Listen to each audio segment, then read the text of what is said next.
శ్రీ సాయినాథాయ నమః. శ్రీ సాయి సచ్చరిత్రము మొదటి రోజు పారాయణము. గురువారము. ఉపోద్ఘాతము. మహారాష్ట్ర దేశంలోని వారందరికీ శ్రీ గురుచరిత్ర సుప్రసిద్ధము. ఆ దేశమంతటా దత్తాత్రేయ భక్తులు దీనిని చదివెదరు.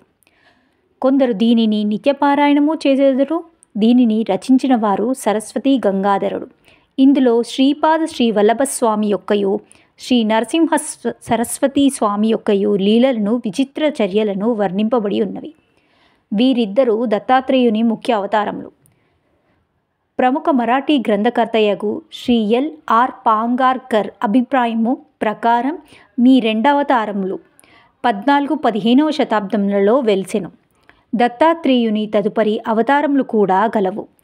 ఇందులో ముఖ్యమైనవి నైజాము ఇలాకాలో శ్రీ మాణిక్య ప్రభువును, షోలాపూర్ జిల్లాలో శ్రీ అకల్కోట్కర్ మహారాజు గారు, తుట్టతుదకు అహ్మద్ నగర్ జిల్లాలోని షిరిడీలో శ్రీ సాయిబాబాయును బాబా 1918 సంవత్సరంలో మహాసమాధి చెందిరి.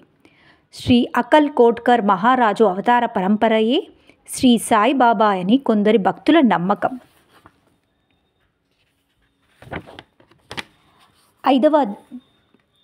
ఐదవ అధ్యాయంలో వేప చెట్టు కింద పాదుకలు ప్రతిష్ఠించిన కథయు, 26వ అధ్యాయంలో చెప్పబడిన హరిశ్చంద్ర పితలే అనుభవంను ఈ నమ్మకమును దృఢపరచుచున్నవి. పైన వివరించిన 2 అవతారముల విచిత్ర లీలలను శ్రీ గురుచరిత్రమను గ్రంథమందు 53 అధ్యాయములలో సరస్వతి గంగాధరుడెట్లు వర్ణించనో అటులనే శ్రీ గోవింద రఘునాథ్ ఉరఫ్ అన్నాసాహెబ్ దాబోల్కర్ హేమాడ్ పంతు అనువారు శ్రీ సాయి లీలలను 53వ అధ్యాయంలో శ్రీ సాయి సచ్చరిత్రమును గ్రంథమును వర్ణించియున్నారు. కనుక శ్రీ సాయి సచ్చరిత్రము ఈనాటి గురుచరిత్ర అని చెప్పవచ్చు. పై చరిత్రల గురించి ఈ దిగువ అంశములు గమనార్హములు. శ్రీ గురుచరిత్ర వ్రాసిన వారు కన్నడము వారు కాబట్టి వారికి మరాఠీ భాష బాగుగా తెలియకుండెను. అయినప్పటికీ వారి ఇష్టదైవం యొక్క ఆశీర్వాదం వల్ల మరాఠీ భాషలో ప్రసిద్ధికెక్కిన గొప్ప గ్రంథమును వారు వ్రాయగలిగిరి. శ్రీ సాయి సచ్చరిత్రం యొక్క గ్రంథకర్త సుప్రసిద్ధ మరాఠీ వారు. వారు మహారాష్ట్ర దేశంలోని అనేక యోగుల చరిత్రలను చదివియున్నారు. ప్రసిద్ధి చెందిన ఏకనాథ భాగవతమును వారి నిత్యపారాయణ గ్రంథము. శ్రీ సాయి సచ్చరిత్రంను జాగ్రత్తగా చదివినచో ఏకనాథ భాగవతంలోని పెక్కు విషయములు శ్రీ సాయి సచ్చరిత్రంలో పొందుపరచబడి ఉండుట చూడగలరు. శ్రీ గురుచరిత్ర ముఖ్యంగా కర్మకాండపై ఆధారపడి ఉండుటచే దానిని బోధపరచుకొనుట బహు కష్టము. దానిని ఆచరణలో పెట్టుట మరింత కష్టము. దత్తాత్రేయుని ముఖ్య శిష్యులు కూడా దానిని ఆచరణలో పెట్టలేకున్నారు. శ్రీ సాయి సచ్చరిత్రము విషయము అట్టిది కాదు. అందులోని విషయములు తేటతెల్లములు, మిక్కిలి సామాన్యమైనవి. ఇందులో చెప్పిన వానిని అందరూ సులభంగా గ్రహించి ఆచరణలో పెట్టగలరు. శ్రీ గురుచరిత్రలో వర్ణించిన విషయములు అవి జరిగిపోయిన 100 ఏండ్లకు వ్రాయబడెను. కానీ శ్రీ సాయి సచ్చరిత్రంలోని కొన్ని లీలలను రచయిత స్వయంగా చూచెను. శ్రీ సాయిబాబా యొక్క అనుమతి పొంది వారి ఆశీర్వాదంతో ఈ గ్రంథమును ప్రారంభించడం. వారి ఆజ్ఞానుసారము అక్కడక్కడ ముఖ్యమైన విషయములు, లీలలు టూకీగా వ్రాసి ఉంచుకొనేను. 1918వ సంవత్సరంలో సాయిబాబా సమాధి చెందిన తర్వాత శ్రీ సాయి లీలా మాసపత్రికలో శ్రీ సాయి సచ్చరిత్రంను కొంచెంగా ప్రకటించెను. శ్రీ సాయి సచ్చరిత్రం ఈ విధంగా 1923 నుండి 1929 వరకు శ్రీ సాయి లీలలలో ధారావాహికంగా ప్రచురింపబడి 1930లో పూర్తి గ్రంథ రూపంగా ముద్రించబడినది. కనుక శ్రీ సాయి సచ్చరిత్రంను ప్రస్తుత గ్రంథము అధికారికమైనది. షిరిడిలో శ్రీ సాయిబాబా శరీరులుగా ఉండగా దర్శించుకొను భాగ్యము లభించని సాయి భక్తులకు ఈ గ్రంథము నిజంగా ఒక వరము. శ్రీ సాయి సచ్చరిత్రము అన్నాసాహెబ్ దాబోల్కర్ కూర్చెను. కానీ ప్రతి అధ్యాయం చివర శ్రీ సాయి ప్రేరణచే హేమాడ్ పంతుచే వ్రాయబడి ఉన్నట్లున్నది. కావున ఈ హేమాడ్ పంతు ఎవరని పాఠకులకు అడగవచ్చును. అన్నాసాహెబ్ దాబోల్కర్ మొట్టమొదటిసారి శ్రీ సాయిబాబాను సందర్శించినప్పుడు వారి బిరుదును దాబోల్కర్కు కరుణించిరి. ఎప్పుడు ఏ సందర్భంలో ఈ బిరుదు అతనికి ఒసంగిరో అను విషయము 2వ అధ్యాయంలో రచయిత చెప్పి ఉన్నారు. అన్నాసాహెబ్ జీవిత చరిత్ర ఈ దిగువ క్లుప్తంగా చెప్పబడింది. గ్రంథ రచయిత యగు దాబోల్కర్ 1859 సంవత్సరంలో టానా జిల్లాలోని కేల్వే మాహిమన్ నందు ఒక పేద ఆద్య గౌడ బ్రాహ్మణ కుటుంబంలో జన్మించిరి. వారి తాత తండ్రులు దైవభక్తి గలవారు. దాబోల్కర్ తమ ప్రాథమిక విద్యను స్వగ్రామమందే పూర్తి చేసి పూనాలో 5వ స్టాండర్డ్ వరకు ఆంగ్ల విద్యను అభ్యసించిరి. కుటుంబ ఆర్థిక పరిస్థితులంతా బాగుగా ఉండకుండుటచే వారు పై క్లాసులు చదవటం మానుకొనిరి. అప్పట్లో ఉన్న సర్కారు నౌకరీ పరీక్షల్లో ఉత్తీర్ణులై తన ఊరిలోనే బడిపంతులు ఉద్యోగంలో ప్రవేశించిరి. ఆ సమయమందు కూలాబా జిల్లాలో మామల్తదారుగా ఉన్న సాబాజీ చింతామణి చిట్ నీస్ అనువారు వీరి సచ్చీలతను, బుద్ధి కుశలతను, సేవానిరతిని చూచి మెచ్చుకొని తలటీయతను గ్రామోద్యోగిగా నియమించిరి. తర్వాత ఇంగ్లీషు గుమస్తాగా వేసిరి. పిమ్మట మామల్తదారు కచేరీలో హెడ్ గుమాస్తాగా నియమించిరి. కొంతకాలం జరిగిన పిమ్మట అటవీ శాఖలో ఉద్యోగిగా మంచిరి.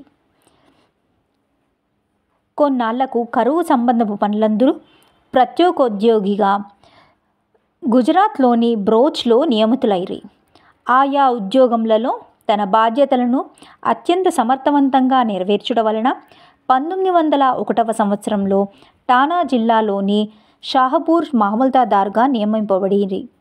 1903 సంవత్సరంలో ఫస్ట్ క్లాస్ రెసిడెంట్ మెజిస్ట్రేట్గా బాంద్రాలో నియమించబడిరి. వారచ్చట 1907 వరకు ఉద్యోగం చేసిరి.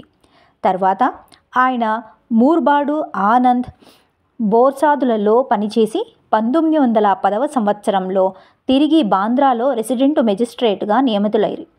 ఈ సంవత్సరమందే వారికి షిరిడీకి పోయి శ్రీ సాయి సందర్శనం చేయు భాగ్యం కలిగెను.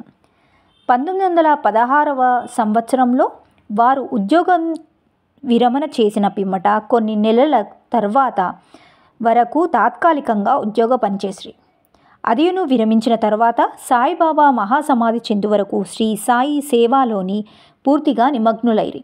బాబా మహాసమాధి పిమ్మట షిరిడి శ్రీ సాయిబాబా సంస్థానంను 1929వ సంవత్సరంలో తాను మరణించు వరకును ఎంతో చాకచక్యంగా నడిపిరి.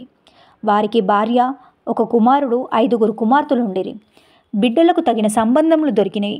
అందరూ క్షేమంగా ఉన్నారు. శ్రీ సాయిబాబా ఎవరు, సాయిబాబా ఎవరు అను ప్రశ్నకు 3 విధములుగా సమాధానం చెప్పవచ్చును.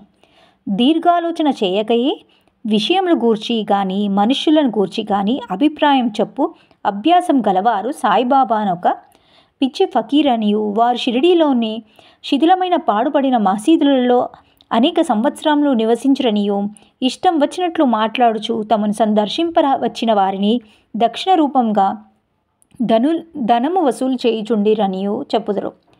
ఈ అభిప్రాయము తప్పు. ఆర్ఏ తర్కాడ్ గారి స్నేహితుడు ఒకసారి బాబా దర్శనాంతరము బాబా వద్ద సెలవు పుచ్చుకొని బొంబాయి తిరిగి పోవునప్పుడు కంట తడి పెట్టుకొనెను. అతనితో బాబా ఇట్లననే, పిచ్చివాని వలె ప్రవర్తించుచున్నావేంటి? నేను బొంబాయిలో మాత్రం నీతో లేనా? దానికి తర్కాడ్ గారి మిత్రుడిట్లు చెప్పాడు, నాకు ఆ విషయం తెలియదు. ఎందుకనగా మీరు బొంబాయిలో నాతో ఉన్నట్లు నాకు అనుభవం లేదు కదా. అందులకు బాబా ఇట్లనియే, ఎవరైతే బాబా షిరిడీలో మాత్రమే ఉన్నాడని అనుకుందరో వారు బాబాను నిజంగా గ్రహింపలేదని తెలుసుకో. కొందరు సాయిబాబా మహాసిద్ధ పురుషుడనిరి. మహమ్మదీయులు బాబాను తమ పీర్లలో ఒకనిగా భావించిరి. హిందువులు బాబాను తమ మహాత్ములలో ఒకనిగా భావించిరి. ప్రతి సంవత్సరము షిరిడీలో జరుగు ఉత్సవములు నిర్వాహకులు తమ ప్రకటనల్లో బాబాను సంత చూడమనిగా పేర్కొనెదరు. ఈ అభిప్రాయం కూడా సరియైనది కాదు. శ్రీ సాయిబాబాను సన్నిహితంగానూ వాస్తవంగానూ సేవించిన వారు మాత్రమే బాబాను భగవత్ అవతారంగా ఇప్పటికీ భావించుచున్నారు. దీనికి దిగువ కొన్ని దృష్టాంతములు ఇచ్చెదను. శ్రీ సాయిబాబా సర్వాంతర్యామి. బివి నరసింహస్వామి గారు రచించిన బాబా సూత్రములు పలుకులు అను గ్రంథంలో పీఠికలో ఇండోరు హైకోర్టు జడ్జి గారగు M.B. రేగే గారు ఇట్లు వ్రాసి ఉన్నారు. బాబా సశరీరుగా ఉన్నప్పుడు వారు ఒక రూపదాల్చిన భగత్ స్వరూపంగా తమ భక్తులకు బాసిల్లుతూ తమ లీలా ప్రబోధాల ద్వారా సాధకుల మార్గంను ప్రకాశింపచేయుచుండెడివారు. వారి ఐశ్వర్యమైన దేహమును మాయమైపోయినది కానీ దానిలో అప్పుడుంచిన బాబా మాత్రం ఇప్పటికీ అనంత శక్తి వలె నిలిచి వారు సమాధి చెందకముందు భక్తులకు తోడ్పడినట్లే ఇప్పటికీ వారిని ఆశ్రయించు అసంఖ్యాక భక్తులకు నిశ్శబ్దంగా సహాయపడుచున్నారు. శ్రీ బివి నరసింహస్వామి గారు రచించిన భక్తుల అనుభవములు అనే ఒక పుస్తకంలో మొదటి పేజీలో ఉత్తర భారతదేశంలో ఉన్న ఒక హైకోర్టు జడ్జి గారిట్లు వ్రాసి ఉన్నారు. నేను సాయిబాబాను సృష్టి స్థితి లయ కారకుడుగా భావించదను. 1918వ సంవత్సరంలో వారు సమాధి చెందకముందు నేనట్లు భావించి తిని ఇప్పటికీ నేను అట్లే భావించుచున్నాను. నాకు మాత్రం వారు సమాధి చెందినట్లే లేదు. నా దృష్టిలో వారు అన్ని పరిమితులకు అతీతులు. వారు మా మధ్య ఉన్నప్పుడు వారి మానవ శరీరము మా కనుల ముందు సంచరించుచుండెను. ఒకప్పుడు మా దృష్టిని విశేషంగా ఆకర్షించేది, కానీ ఎక్కువ భాగము మా ఎరుకలో నిలిచినది మాత్రమే వారి అనంతతత్వం. శాశ్వతము అశాశ్వతము అద్భుత సమ్మేళనమైన రూపమైన ఒక మానసిక ప్రతిబింబము వలె వారు మాకు భాషించేవారు. అశాశ్వతమైన తమ మానవ దేహంను ఒక్కొక్కప్పుడు మా ముందర తలుకుమని మెరిపించేవారు. ఇప్పుడు అశాశ్వతమైన ఆ దేహమును మాయమై సాయిబాబా అను శాశ్వతమైన అనంత శక్తి మాత్రమే నిలిచి ఉన్నది.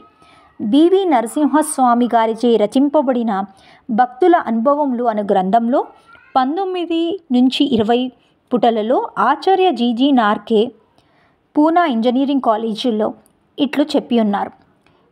ఇంటి వద్ద నిత్యము నేను పూజించు గృహదేవతల మధ్య సాయిబాబా ఒకరిగా ఉంచి తిని.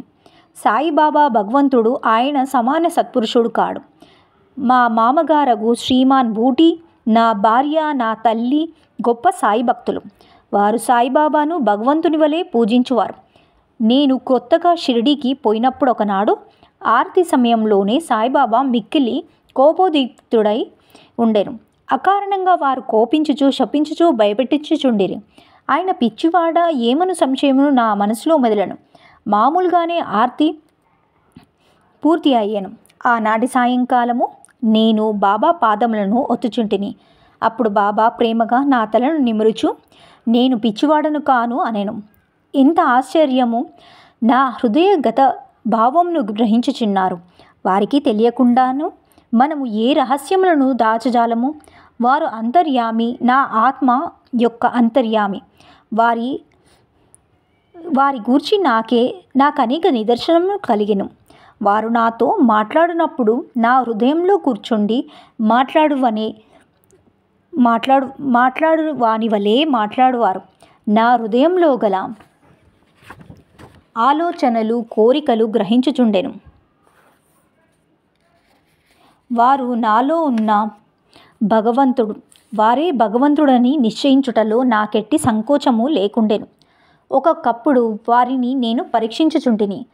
ప్రతి పరీక్షలో వారు సర్వజ్ఞులనియు వారి ఇచ్ఛానుసారము సర్వమును నడిపించెదనను ఒకే నమ్మకం కలిగించుచుండెను. రావు బహదూర్ M.W. ప్రధాన్ రాసిన షిరిడీ సాయిబాబా అను గ్రంథమును ఉపోద్ఘాతంలో గౌరవనీయులను అమరావతిలో ప్రసిద్ధికెక్కిన వకీలును అగు దాదాసాహెబ్ కాపాఢే ఇట్లు చెప్పి ఉన్నారు. శ్రీ సాయిబాబా ప్రతి వారి అంతరంగమందు మెదలు ఆలోచనలన్నీ తెలిసిన వాని వలె ఉండి వారి కోరికలు తీర్చుచు సుఖసంతోషములు కలగచేయుచుండేవారు. ఆయన భూమిపై నడియాడు దైవమనే భావము కలుగుచుండెను. దాసగను మహారాజు తమ స్తవనమంజరి అను స్తోత్రం నందు సాయిబాబాను జగత్తు యొక్క సృష్టికర్తయ్యను, నిర్మలమైన అంతరాత్మగాను, నిత్య శాంతమూర్తిగాను వర్ణించియున్నారు.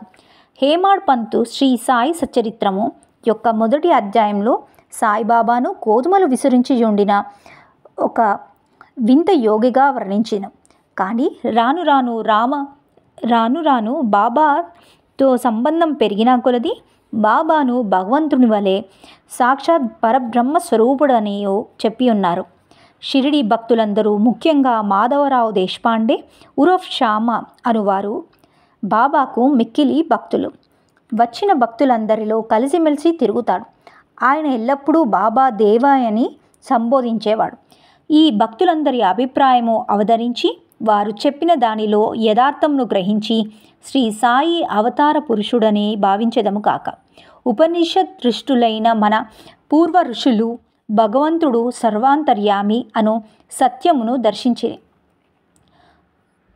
బృహదారణ్యక, చాందోగ్య, కట, శ్వేతాశ్వేతర ఉపనిషత్తుల జీవ కోటితో సహా సర్వ వస్తు సముదాయమనే ప్రకృతి ఎంతయు భగవంతుని రచనమనియు, అది అంతయు అంతర్యామిచే అనగా సర్వమును సృష్టించి పాలించడి భగవంతునిచే వ్యాపింపబడి ఉన్నదని వక్కానించుచున్నది. ఈ సిద్ధాంతమును నిరూపణ చేయుటకు తగిన ఉదాహరణము శ్రీ సాయియే. శ్రీ సాయి సచ్చరిత్రము, సాయిబాబాకు సంబంధించిన ఇతర గ్రంథములను చదివిన వారు తప్పక ఈ సత్యమును గ్రహించి యథార్థమును శ్రీ సాయిని దర్శించగలరు. ఉపోద్ఘాతము సంపూర్ణం. సద్గురు శ్రీ సాయినాథార్పణమస్తు. శుభం భవతు.